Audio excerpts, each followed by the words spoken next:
Dana pendidikan anak, emas, ASP ataupun SSPN.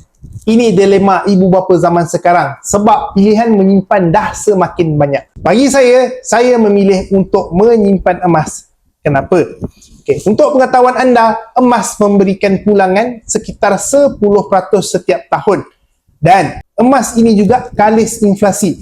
Ini bermakna tuan-puan, untuk tempoh jangka masa panjang, gold bar 5 gram ini harganya akan terus meningkat seiring dengan kenaikan kos pembelajaran di universiti. Sebagai ibu bapa, kita kena bijak merancang dan menjangkakan pada masa hadapan, bukan pada masa sekarang.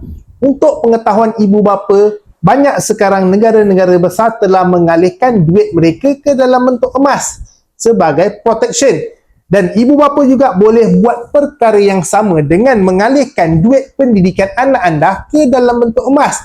Jadi sekiranya pada masa akan datang nilai ringgit semakin jatuh, anda tak pening kepala sebab anda dah simpan dalam bentuk emas. Emas ini adalah wang antarabangsa di mana dalam jangka masa panjang harganya akan terus meningkat.